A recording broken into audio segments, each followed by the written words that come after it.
Hello, Ole. Can you hear me? Yes, hi Sam. Hi. Commiserations on losing the final. Do you think it was just down to misfortune tonight, to penalties, or do you think there was something more to the defeat?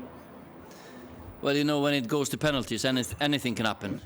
I've got to say the penalty shootout was high quality, but we didn't do enough in the 120 minutes to score more goals, and of course that's the disappointing bit that we built pressure. We had moments that we felt that if we can just kick on a little bit here now, you can get the goal, but we just couldn't. Simon Stone.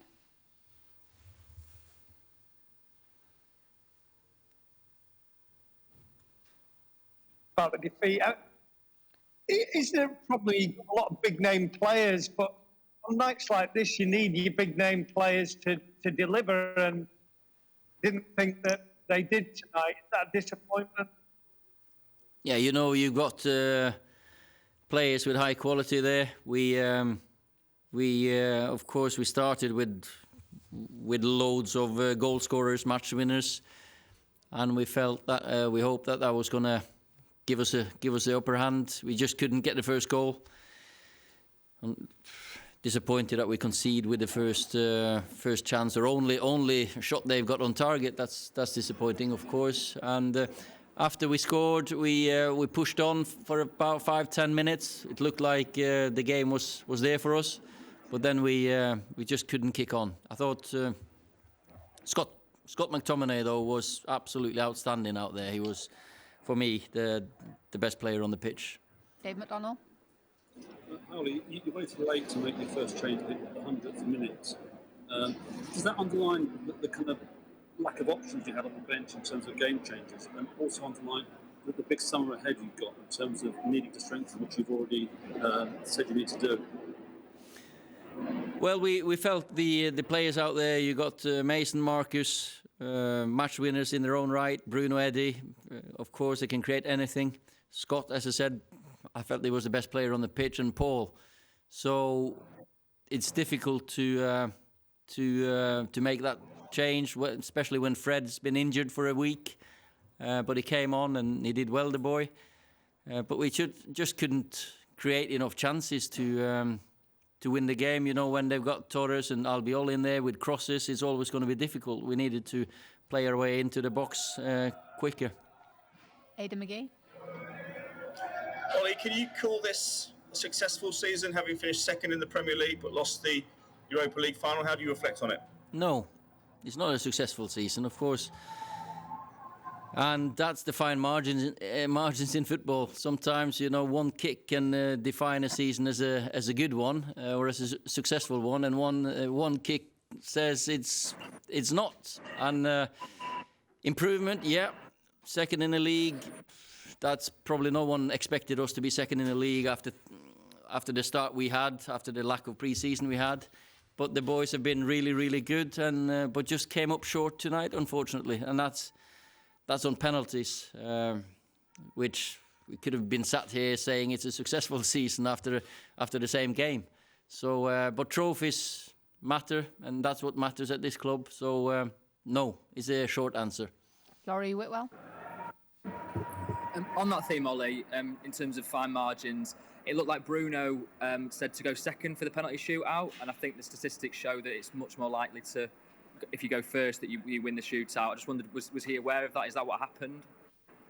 I have not asked Bruno to who won the toss. I let him get on with it. We had penalty takers were confident. We made some changes to get them on to take the penalties, and just couldn't stop them scoring. Simon Peach. Hi, Ole. Hi, Simon. Commiserations. I missed the start of the press conference. Apologies, with Marcus.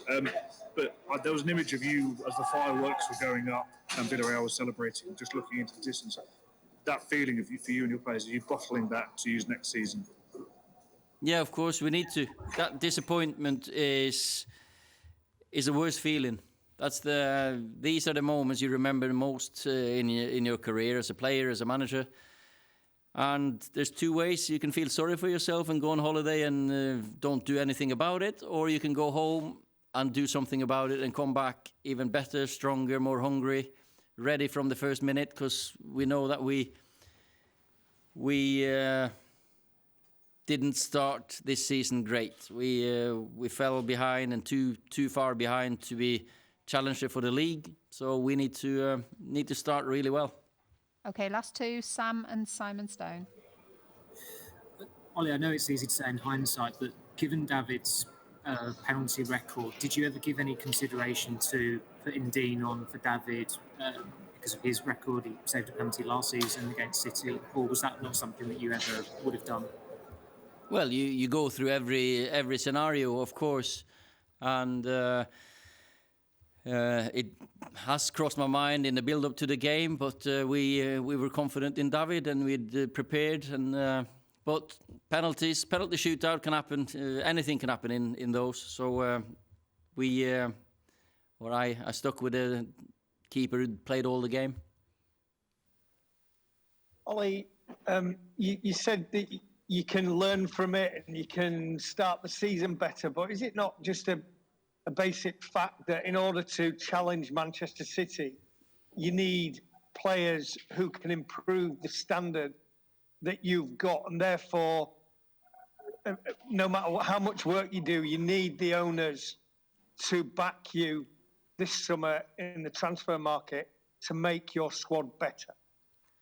I've been delighted with the effort, the desire, determination of all the players. You know, I can't fault them at all, and we've probably done as well as anyone could imagine. So yeah, we who are here now, we need to do better. We need to work better, work harder, cleverer. But as I've said, 2 or 3 players to strengthen the starting 11 and the squad altogether is important for us to go even further, because I'm sure our contenders or challengers will also want to improve. So we want to improve as much as we can.